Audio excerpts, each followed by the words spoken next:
Greetings and welcome to another how-to video from OutSystems. My name is Andrew Duthie. I'm a Senior Developer Advocate for the OutSystems team, and today I'm going to talk to you about how to add events to a JavaScript plugin in an OutSystems web application. Before we get started, I'd like to invite you to subscribe to our YouTube channel, and you can check out the how-to video playlist from our advocacy team for more videos like this. Let's define a little terminology before we jump right in. First of all, I want to talk about a plugin. So a plugin in the context of this video is a JavaScript library, something like a jQuery UI widget or a jQuery widget that provides the functionality that we want to bring into OutSystems. In our case, this is going to be a UI control. The term widget is used in OutSystems to describe a discrete UI control. A widget is often implemented as a web block, which is a basic unit of reusability in the user interface of an OutSystems web application. Now, before we jump into this video, I want to suggest a few things that you might want to have to better understand this content. One is a basic knowledge of JavaScript and jQuery. Another is, if you want to try this on your own, you should have access to an OutSystems environment and Service Studio. And then also you're going to want to have a basic understanding of using JavaScript plugins in an OutSystems web application. And as it happens, there's a great how-to by my colleague Jay Santos on how to use JavaScript plugins in an OutSystems application, and you can find that at the URL here, and I'll include that URL in the notes for this video. So what we're going to learn today in this video is how to add events to a JavaScript plugin that's implemented as a web block in OutSystems. Also, how to leverage the Web Event JavaScript Extensibility template from the Forge to trigger events from client-side JavaScript code, and how to update data in your application in response to events from your JavaScript plugin. So let's get started. The techniques we're going to look at in this video will work with just about any JavaScript plugin. In my case, I've selected the jQuery knob plugin, which provides a nice dial control for both displaying and changing numeric inputs. You can see some examples here on the jQuery knob page in terms of the different configurable parameters and the effect that they have on the UI. I can also go to the GitHub repository for this plugin library, and that's where I was able to get the JavaScript that I'm going to need in my OutSystems application in order to make this plugin work with OutSystems. Having selected a library to implement, I've gone ahead and done the implementation using a web application with the blank module template and created a widgets flow and a web block that I've named knob after the name of the library that I'm using.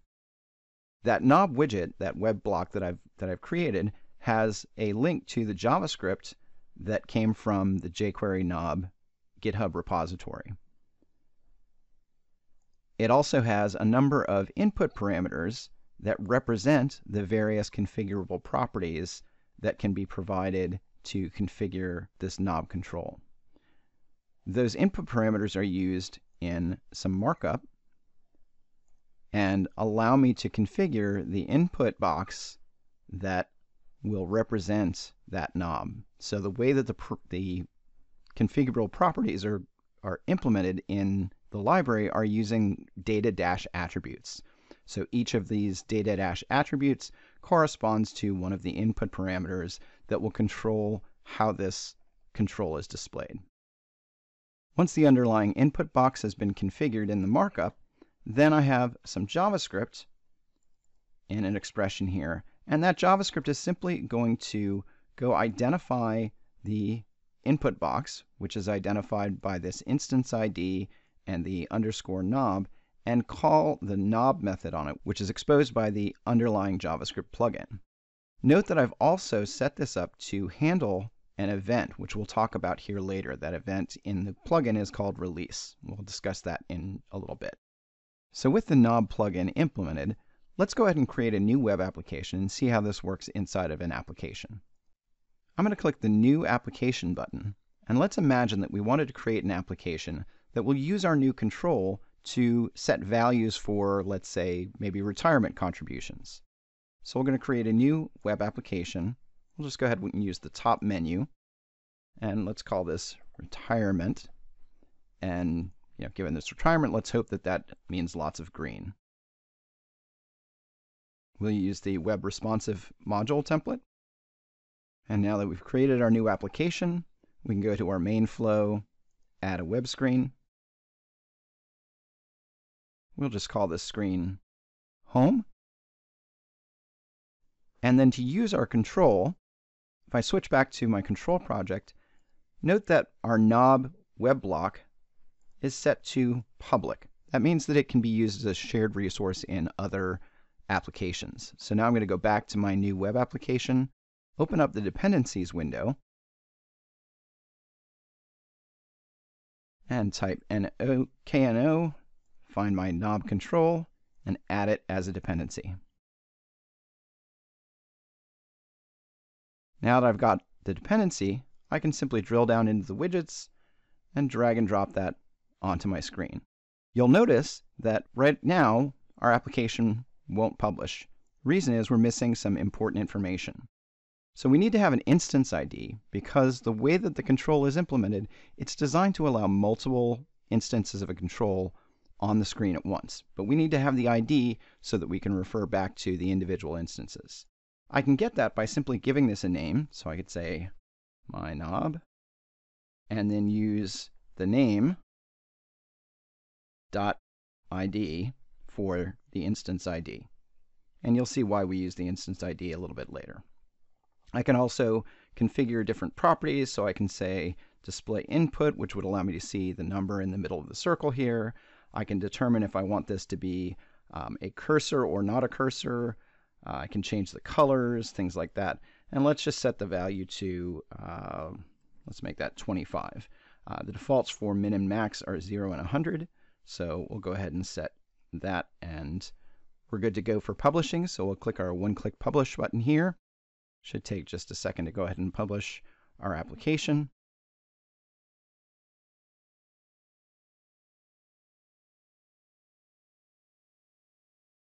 And our application is deployed. We'll go ahead and open our application. And we'll see that our control is indeed working. It's set to 25, which is the value that we set. And we can manipulate this with the mouse. We can also use the scroll wheel. We can also click into the value and set it directly in the value. And if we were on a touch-friendly machine, we could actually touch this and use touch to manipulate the value as well. So it's a very configurable control, very touch-friendly, etc. So looks like our control works. But imagine a scenario where I have to go and grab some data and I want to bind the values that I'm getting from, say, an aggregate representing accounts and weekly contribution values. And I want to bind that into my control. And I also want to be able to update that and send it back to the server. So that's where events will come in. Getting a value into my knob control is pretty straightforward. Again, we've got this value input parameter, and all we really need to do is set it to a valid value. We can hardcode that value as we did in our previous example, or we can simply bind that into the results of an aggregate record. So that's pretty straightforward. But what about when we want to send a value back to our aggregate and record that value on the server? Well, the challenge there is that a web block doesn't actually have a means of directly communicating with its parent. So because it's an isolated control, we don't necessarily want to give the web block the ability to change variables in the parent page. So the way that we work with this is through events. So you can see on my knob control, I've added an event called value changed. Now this works great when I need to trigger an event by clicking a button or some other means that will post this control back to the server. But what about when I just want to change the value and make that change from JavaScript? Well, in this case, I need a little help to make that happen. One other thing I want to note about this event is that I've set the isMandatory property to no. I don't want to force people to implement this event if they don't need it. So for example, in a read-only scenario or where I'm just trying to display a value using the knob control, I don't necessarily want to have to create an event handler for this specific event. Now, as I mentioned earlier, the default model for web block events is that they're triggered on the server side. So to get around this and to be able to call those events or trigger those events from JavaScript, there's a component available in the Forge called the Web Event JavaScript Extensibility component. And it's implemented as a template where you can copy this into your environment and then copy the web block that contains the relevant code into your project and leverage it that way. So just to give you an idea here, you can go and get this on the Forge. You can see kind of a description of what the block does, what its purpose is, and how to use it. So I'm not going to go through all of these line by line, but I'm going to show you how I've implemented that in my project. So we're back in Service Studio, and we're looking at the implementation of my knob UI widget that is implementing this JavaScript plugin. I talked about the markup. I talked about the JavaScript. What I didn't mention is this trigger event right here. And what this is doing is this is an implementation of the event extensibility block. So basically what I've done is I simply dragged and dropped this event extensibility block that came out of that Forge plugin and dropped it onto my screen. Now if I look at the event extensibility block, it's got some JavaScript associated with it. And that JavaScript is just designed to trigger some events that will allow me to grab values out of the web block that has implemented my plugin, and then essentially do an AJAX postback with that value to the server so that I can trigger the event that I need to trigger. Now, if we look at the event extensibility block itself, it's actually pretty straightforward. It has a hidden input, a hidden button, and inside of my knob.js, I mentioned this before, in the JavaScript, I actually have a call to the trigger knob events function that's created by that extensibility block in my JavaScript that sets up my knob control. And again, this is actually tying into an event hook that's provided by the knob JavaScript plugin itself. So it's going to call release when I click and then release my mouse button over top of the control. So every time I change the value of the knob control, it's going to call trigger knob events, pass in the new value from the control, and allow me to store that on the server side. So let's take a look at how we'll implement that in our web application. So we'll switch over to our web application. And let's go ahead and make this scenario a little more complicated. So instead of just using a home screen with just a random control, let's add some data. So as it happens, I created a small data model, which I'm going to bring in as a dependency. So I'm going to go to knob test and grab the retirement contributions entity. And I'm going to open up my main flow and go and grab my entity, drag it over here to create a list view or list screen, drag it again to create a details screen. And now we can start leveraging our control inside of these screens. So the first thing I might want to do is, rather than just having an account name and an expression with the weekly percentage, maybe I want to replace this expression. So we'll delete that and go ahead and grab our knob control. And in this case, I'm going to set this, I'm going to call this knob row. And again, I have to set the instance ID, knob row dot ID. And let's go ahead and set the background color to, let's say red. We're going to set cursor to false. We want this to be a non-cursor input. We want to go ahead and display the input so we can see the actual numbers. Make the foreground color green. And let's set the value based on the aggregate that is bound to this table. So in this case, it's actually going to suggest, since it knows that I want an integer value and it knows that weekly percentage is an integer value, it's going to suggest that for me. So we'll take that suggestion. So now we've configured this. Should be all ready to go. We want to do one more thing, however, is we want to make this read only, because in this case we don't want to change the value from our data table. We just want to make this read only. So we've got that implementation done. Now let's go ahead and go to the detail screen. And we'll go ahead and delete the input for the weekly percentage. We'll go ahead and remove the input widget property here. And then we'll grab a knob control and drop it over here. And let's make this one a little larger. So we'll make the height 200, the width 200. We'll set the value again to the weekly percentage, helpfully suggested. Let's set the foreground color to green. We don't want this one to be cursor input or cursor indication. We'll display the input again. And let's change the line cap here and make this round. And given this is a weekly contribution, we probably don't want it to be 100%.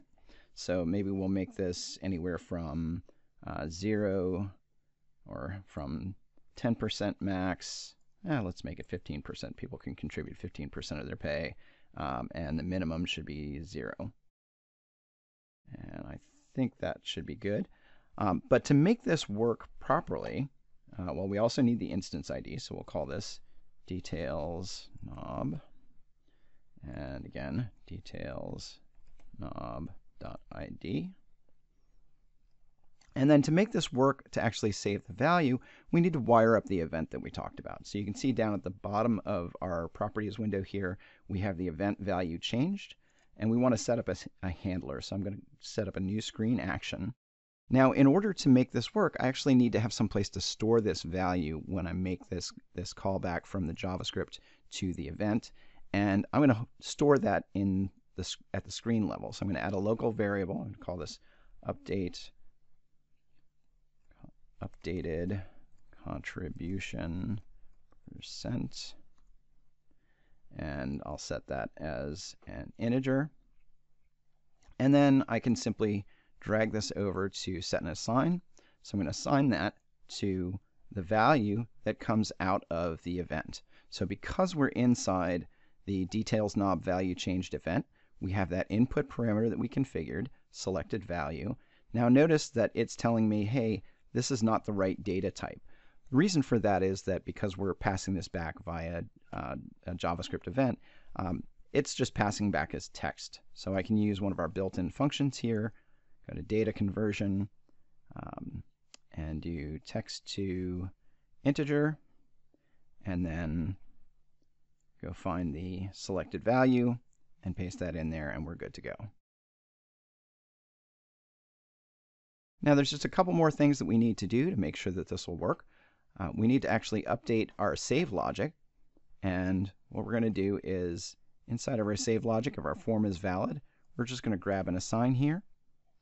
And we're going to modify the record underlying the form widget. We're going to set the weekly percentage to our updated contribution %. I'm going to go ahead and set both of our new pages to allow anonymous access so that I don't have to worry about logging in. Obviously, you wouldn't do this in a normal retirement system. And then I'll go ahead and publish my application.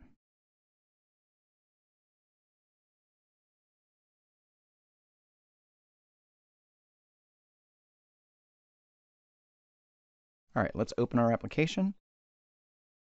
And we've got no retirement contributions right now. Go ahead and create a new one. Let's say we want to make 3%. We'll call this Fidelidad and save that. And we've got our 3% represented in our red on green. And if I want to create another new one, let's say we'll call this Ironclad Investments.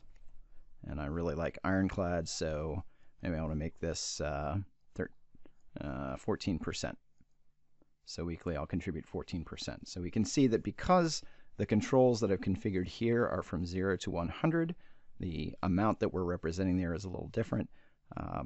But I can click on, scroll through, etc. my controls, click save, and the saved amount is updated. So that's a quick example of how you can add events to your web blocks and then call them from JavaScript on the client side. Thanks for watching this video. I hope you found it useful. Please stay tuned for more how-to videos from the advocacy team. And again, a reminder, please subscribe to our YouTube channel so you can be first to know when we release new content.